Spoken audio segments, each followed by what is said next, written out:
തെരഞ്ഞെടുപ്പ് കമ്മീഷന്റെ വാർത്താ സമ്മേളനത്തിനായി രാജ്യം കാതോർക്കുകയാണ്. അല്പസമയത്തിനകം ഡൽഹിയിൽ വാർത്താ സമ്മേളനം തുടങ്ങും. 3 മണിക്കാണ് തെരഞ്ഞെടുപ്പ് കമ്മീഷന്റെ വാർത്താ സമ്മേളനം. ഏതാണ്ട് 3:30 അറിയാം തെരഞ്ഞെടുപ്പ് തീയതികൾ ഏതൊക്കെയായിരിക്കും, എത്ര ഘട്ടങ്ങളിലായാകും തെരഞ്ഞെടുപ്പ്, കേരളത്തിന്റെ തെരഞ്ഞെടുപ്പ് തീയതി, ഇതടക്കമുള്ള എല്ലാ കാര്യങ്ങളും അല്പസമയത്തിനകം അറിയാം. ഇപ്പോൾ എസ് വിജയകുമാർ ന്യൂസ് ഡെസ്കിൽ നിന്ന് ചേരുന്നു.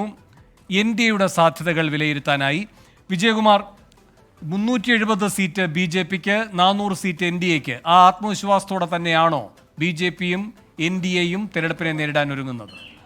വേണു, പ്രധാനമന്ത്രി തെരഞ്ഞെടുപ്പ് പ്രഖ്യാപനത്തിന് വളരെ മുമ്പ് തന്നെ ആർട്ടിക്കിൾ 370 റദ്ദാക്കിയ സർക്കാരിന് 370 സീറ്റ് എന്നതായിരുന്നു പ്രധാനമന്ത്രിയുടെ തെരഞ്ഞെടുപ്പ് പ്രചാരണ വേദികളിലെയൊക്കെ പ്രസംഗം. NDAക്ക് 400 സീറ്റും BJPക്ക് 370 എന്നത് ആവർത്തിച്ച് പ്രധാനമന്ത്രി അദ്ദേഹത്തിൻ്റെ പ്രസംഗങ്ങളിലൊക്കെ പറയുന്നുണ്ട്. BJPയെ സംബന്ധിച്ചിടത്തോളം ഉത്തരേന്ത്യയിൽ പരമാവധി കിട്ടാവുന്ന സീറ്റുകൾ ഇതിനോടകം BJPക്ക് ലഭിച്ചിട്ടുണ്ട്.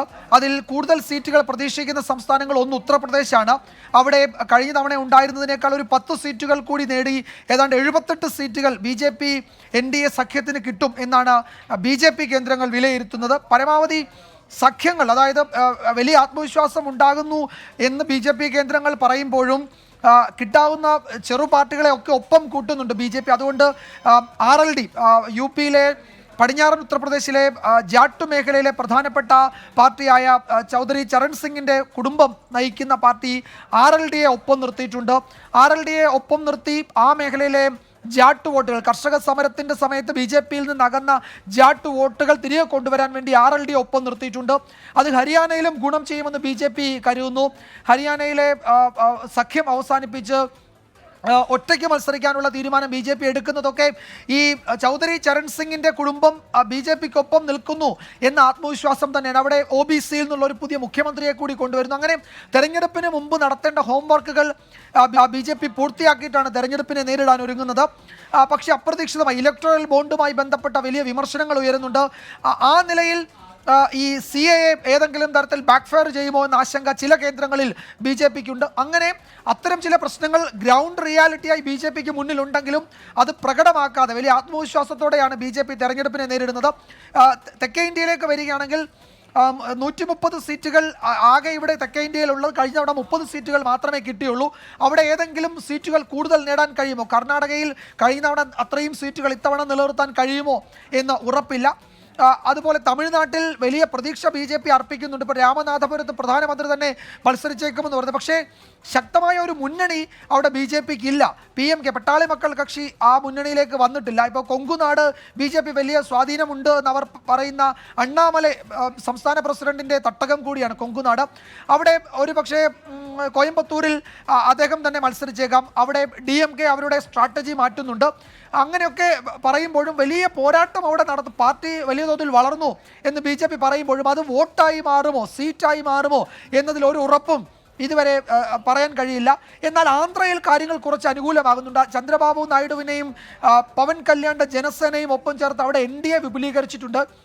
ജഗൻമോഹൻ സർക്കാരിനെതിരെ അവിടെ ആൻറ്റി ഇൻകംബൻസി ഉള്ള ഒരു സാഹചര്യത്തിൽ അതിനെ മറികടക്കാൻ ഇത്തവണ ചന്ദ്രബാബു നായിഡുവിനൊപ്പം നിൽക്കുന്നു. നിയമസഭയിൽ കൂടുതൽ സീറ്റുകൾ ചന്ദ്രബാബു നായിഡു മത്സരിക്കുന്നു. ലോക്സഭയിൽ BJPക്ക് കുറച്ച് സീറ്റുകൾ അവിടെ നിന്ന് കിട്ടാൻ കഴിഞ്ഞാൽ സൗത്ത് ഇന്ത്യയിൽ കുറച്ചുകൂടി മെച്ചപ്പെട്ട പ്രകടനം കാഴ്ചവെക്കാൻ കഴിയുമെന്ന് BJP പ്രതീക്ഷിക്കുന്നുണ്ട്. ഉത്തർപ്രദേശ് കഴിഞ്ഞാൽ BJP കൂടുതൽ സീറ്റ് പ്രതീക്ഷിക്കുന്ന മറ്റൊരു സംസ്ഥാനം ബംഗാളാണ്.